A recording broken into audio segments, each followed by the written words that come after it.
현장에서 곽 수사가 큰 역할을 했던 사건을 한번 소개를 드릴 텐데 이 대전 파남동 한 아파트에서 발생한 사건입니다. 특히 이 사건은요. 배심원들이 3일 동안 참여했던 사건이에요.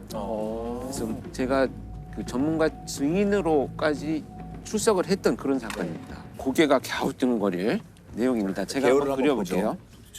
한 아파트입니다. 이거 위에서 내려다본 건데 작은 아파트. 자, 집주인은 A, 이웃은 B, 신고자는 C로 칭할게요. A의 집이에요.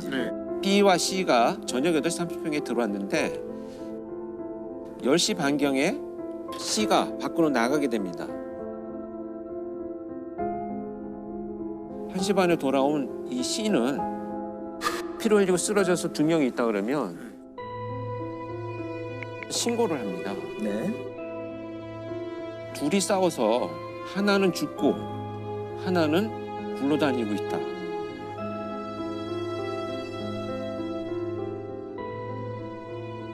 근데 여기 방안의 구조를 보면 여기 작은 상, 소주병, 음식 이런 것들이 있고 집주인인 A는 쓰러진 상태로 피가 이렇게 비산이 되어 있어요. B는 옆으로 누워서 옆으로 신음소리를 내고 누워 있었던 거예요. 이 사람과 이 사람 가운데에 나체 절단기가 있어요. 여기 이제 양말을 신고 피를 밟고 돌아다녔던 흔적들이 조금 있어요. 경찰이 출동할 때 보니까 이 C는 이렇게 앉아 있었거든요.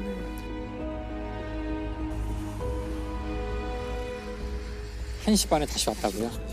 미심쩍이 몇 개 있네요. C가 범인인 거는 아닌.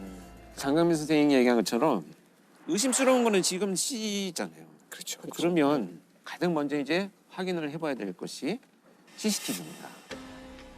CCTV 조사를 해봤더니 다른 이동을 한 사람이 없고 C가 처음에 같이 들어갔을 때는 흰 모자를 쓰고 들어갔는데 10시 반에 이 사람이 혼자 나갔거든요. 1시 반에 들어와요. 그런데 모자가 없어요.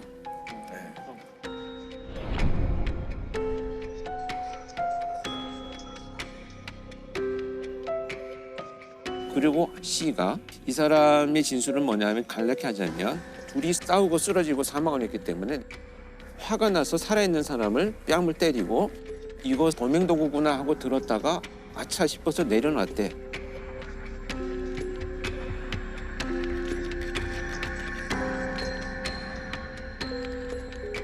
지문도 묻어 있고 지문이 묻어 있고 이 사람의 피도 다 묻어 있고 그러니까 모든 진술이 직접 증거인데 직접 증거로 쓰기 어려운 증거가 돼버렸어요. 근데 이 정도로만 했는데도 자백을 하지 않으면 증명하기 힘들다라는 거죠. 왜냐면 이 사람 지금 계획적인지 아주 뭐 비상한 사람인지 전 모르겠지만 다 피해가는 거거든요. 모든 정황이 사실 정말 의심스럽긴 하지만 저 사람의 유죄의 어떤 직접적인 증거는 조금 부재한 상황이라고 보여지거든요. 더군다나 어떤 일이 또 발생을 했냐면 이 사람이 살아 있었어요. 그래서 구조가 됐는데 형사가 데리고 와서 이 사람이 당신을 때린 거냐라고 물어봤더니 잘 모르겠습니다. 잘 모르겠습니다. 그냥 사망을 해버렸어요. 그랬더니 이제 골치 아파지기 시작해요. 미궁으로 빠지네요. 그러네요. 거기서. 자, 그래서 두 번째 그렇다면 무슨 일이 있었는지를 정말 과학적으로 밝혀보자. 그래서 여기서 동원된 것이 혈흔 형태 분석입니다.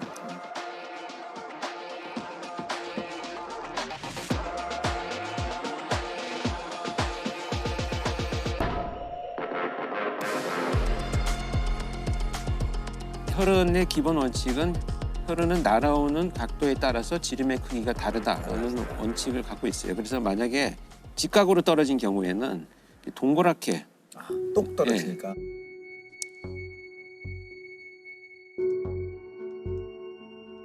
여러 개의 핏방울이 있잖아요. 그 핏방울들의 각도를 다 모아보면 어디에서 공격이 시작됐나라는 것을 알 수가 있는 거죠. 그리고 이렇게 비스듬히 날아온 혈흔들은 꼬리가 생겨요. 이건 진행 방향을 표현합니다. 공격 도구가 예기인지 둔기인지를 구분할 수도 있어요. 왜냐면 예기를 찔렀을 때는 핏방울이 가늘어요. 근데 둔기를 공격했다 그러면 핏방울이 두꺼워.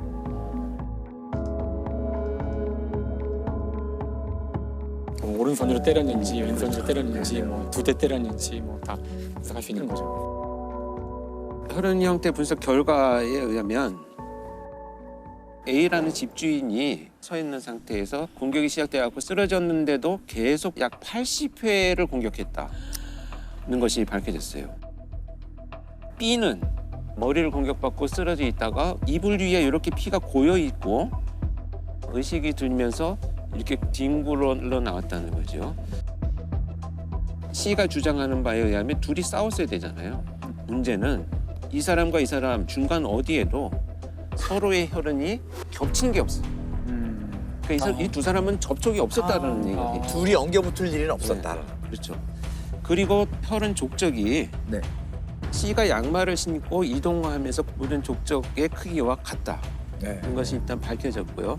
그 피는 사망한 A와 B의 혈흔이 혼합되어 있었기 때문에 발자국의 주인공이야말로 두 사람을 다 공격할 때 흘린 피들을 자기가 밟고 다녔다는 것을 재구성이 되겠습니다.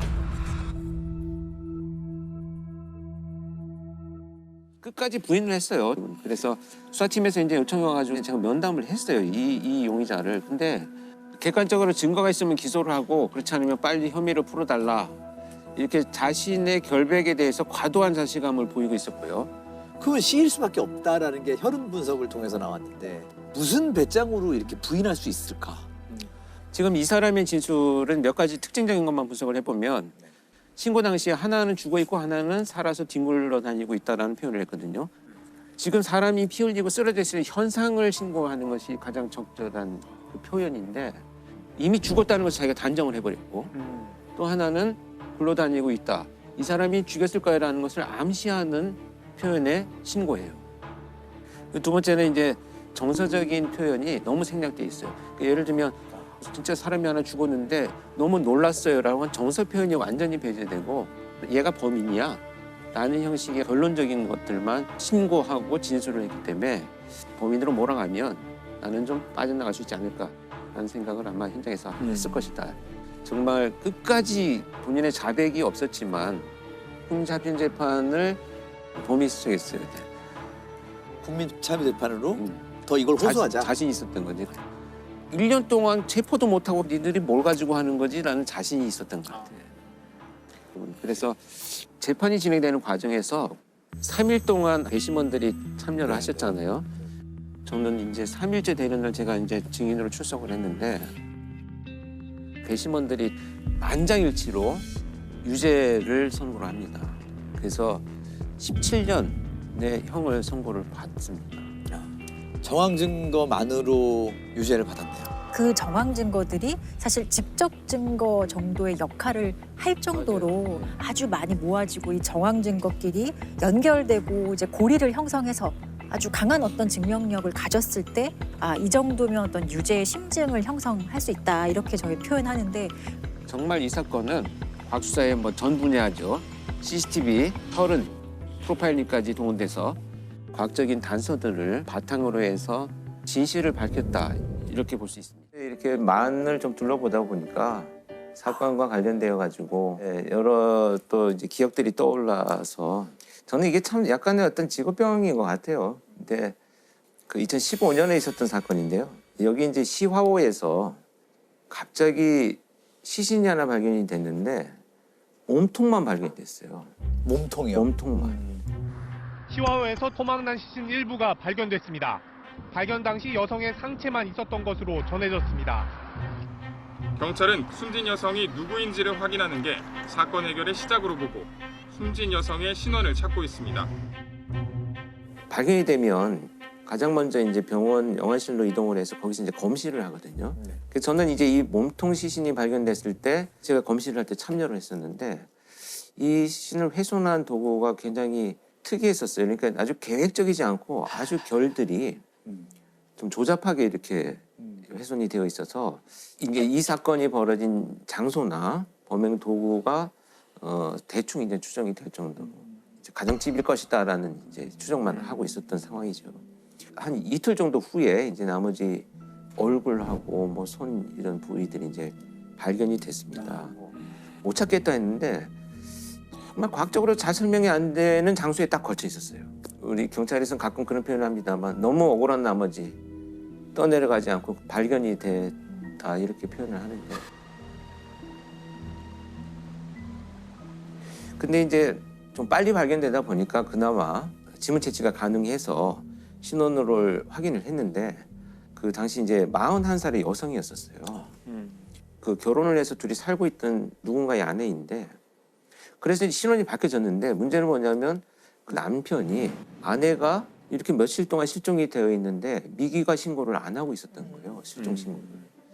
그 심점을 두고 이제 잠복을 하기 시작을 합니다.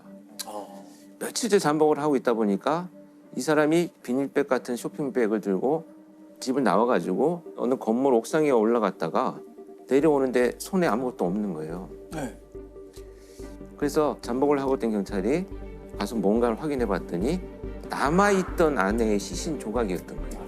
그래서 이제 증거를 현장에서 이제 확보하고 체포를 했습니다. 부인 안 씨를 살해한 건 지난 1일 오전.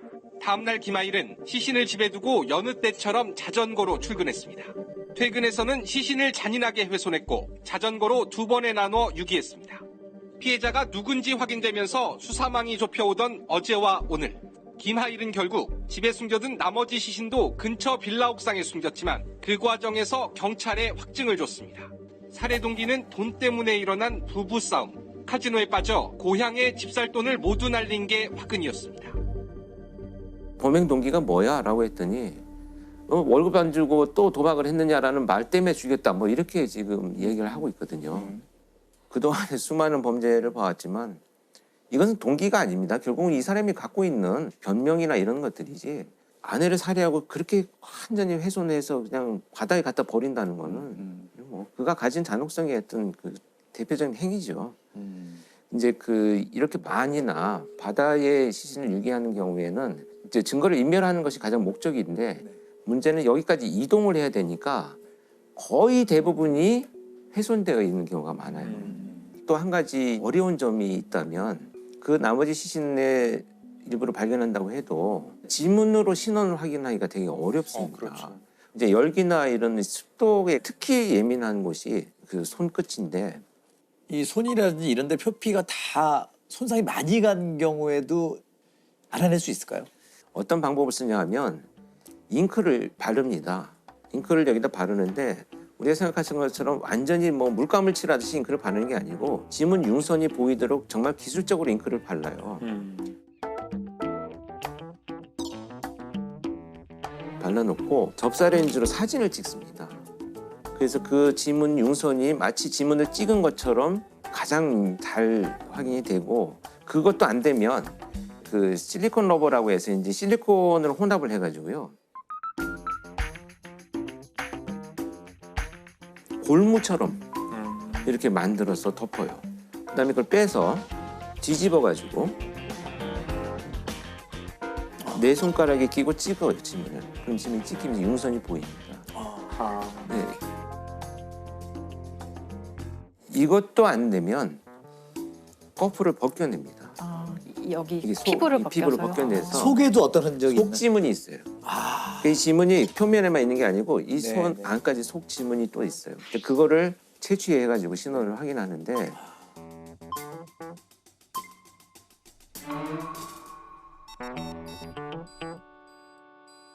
근데 이 익사 사건 제가 왜 말씀드렸냐면, 이 그 지문 채취하는 것이 정말 우리나라가 우리나라 권위가 있군요. 권위가 있어요. 네. 전 모두 인정합니다. 지문 연구가 제일 많이 돼 있고 전 국민의 지문을 갖고 있는 게 우리나라밖에 없다 보니까. 만 18세 이상은 다 네. 찍으니까. 그러니까요. 도대체 왜 그렇게 그 한국 사람이 지문을 잘하냐? 좀 우리 지문 많다 그랬더니 그게 아니고 한국 사람들 끝까지 찾는다는 거죠. 우린 끝까지 할 동기가 있는 거죠. 반드시 지문이 있으니까. 어딘가 이게 있으니까. 어딘가에 있고 찾아낼 수 있으니까. 그렇죠. 데이터베이스에 있을지 없을지 있으니까. 모르면 하다가도 이거 열심히 해봤자 뭐 찾을 수도 이럴 텐데 우리는 반드시 있으니까 그러니까 이제 외국 같은 경우는 강력범죄 전과가 있는 자들만 보관을 그 하니까 데이터에만. 없을 수도 있는 거죠. 그 익사 사고의 지문 감식이 해외에서도 그 활용한 경우가 있죠. 대한민국 지문 기법이 정말 세계적으로 활용된 사례가 몇 개 있어서 잠깐만 소개를 제가 드려볼까 하는데요. 아마 2004년에 일어났던 여러분들 다 알고 계시는 쓰나미, 인도양 쓰나미. 네, 네. 수마트라 섬에서 이제 쓰나미가 발생을 해가지고 뭐 인도네시아, 태국, 스리랑카, 인도 전부 다 덮쳐가지고 쓰나미가 수많은 사람들이 이제 사망하고 실종이 됐죠. 그 추산되기로는 사망자가 28만 명 정도가 됩니다. 실종자도 14,000명 정도 이렇게 되는데 문제는 우리 한국인들이 자국민들이 이제 거기 계셨던 거죠. 그래서 이제 전 세계의 그 이 CSI 요원들이 파견이 돼가지고 자국민들 신원을 확인을 해가지고 빨리 시신을 수습하는 일에 참 이제 투입이 됐었는데 시신이 발견되면 이제 누가 누군지 모르니까 한국인 시신만 우리가 신원을 확인하는 게 아니고 다 지문을 채취해서 그냥 서로 데이터베이스로 공유하는 이런 이제 작업들을 했는데 워낙 물에 불어 있으니까 드라이기로 이거를 이제 말리기 시작을 했어요. 이제 CSI들이. 그런데 우리나라는 그 기법을 안 씁니다. 어떻게 했냐면 끓는 물에 한 3, 4초간 살짝 넣었다가 빼면 피부가 갑자기 팽창을 해요. 3, 4초 만에. 이건 고온 습열 처리법이라고 해서 지금도 이 방법으로 지문을 채취하고 있는데 근데 외국 수사팀 많이 배웠겠네요. 그래서 1시간 동안 드라이기로 시신을 말리고 있는 다른 외국 CSI들보다 훨씬 많은 지문을 계속 채취를 해서 막 인적사항을 밝혀내는 거예요. 신원을 밝혀내요. FBI가 전 세계 CSI들을 다 모여. 자, 이제 한국 CSI한테 배워 이거. 해가지고 그 다음 날부터 열흘 걸리기 한 이틀 만에 모조리 해서 우리 대한민국이 가장 빨리 수습해서 귀국했던 이 사건이 그 쓰나미 사건입니다. 근데 지문이 처음에 도입될 때에도 연구가 필요했던 것이 평생 동안 변하지 않는다는 네. 거를 확인해야 되는데 그것 때문에 연구를 오래 해서 이제 안 변한다는 것이 입증이 되고 지금 굉장히 중요한 말씀인데 두 가지 원칙이 있습니다. 종생불변이다. 태어나는 순간 죽을 때까지 이 지문은 변하지 않습니다. 위치가 바뀌지 않는다. 이 때문에 범인을 특정하는 거고. 그다음에 이제 종생불변하고 이제 만인이 부동하다. 이 두 가지 원칙이 있어요. 그 영화 보면은 왜 화면을 보면 막 지문이 막 돌아가면서 찾잖아요. 네, 이 매치, 이렇게 노 네. 매치 이렇게 나오잖아요. 따다다다닥 네. 딱. 점이 찍히잖아요. 그게 뭐냐면 땀구멍이에요. 땀구멍의 위치가 사람마다 다 다른 거예요. 그래서 지문을 찍으면 그 땀구멍이 점처럼 찍혀 있거든요. 사실 들여다보면.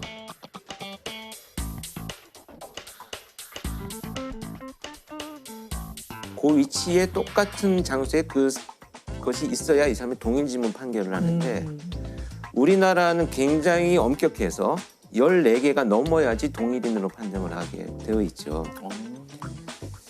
그다음에 문양도 변하지 않아요. 동그랗게 말린 지문이 있고요. 한쪽으로 이렇게 맞아요. 이렇게 한쪽으로 재상문, 와상문 이렇게 표현하는데 문양도 이쪽 오른쪽이 있고 왼쪽이 있고 이게 다 달라요.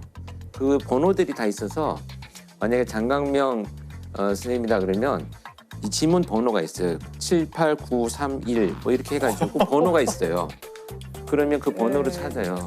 일일이 볼 필요 없이 일단 그 번호를 가지고. 근데 그 번호가 다 번호가 같은 사람은 있어요. 그럼 이제 그때 번호가 같은 사람은 있는데 그때 이제 구분해. 좁혀가는 거죠. DNA랑 비슷한 방법이네요. DNA도 그렇습니다. 숫자 몇 네. 개 가지고 일단 저장해 놓고. 아니 이 지문이 손가락, 그러니까 사람에 관련된 지문만 있는 게 아니고 개 코에 지문이 다 다르대요. 개가. 아, 개 코에도 지문이 있나요? 코 여기 번지를 한 데 있죠. 여기 지문. 이거 개가 겹치지 않는데요. 그래서 이 애완동물의 이 코 지문을 등록제로 하는 방법으로 우리나라 회사가 그쪽에서 엄청 큰 상을 받았대요.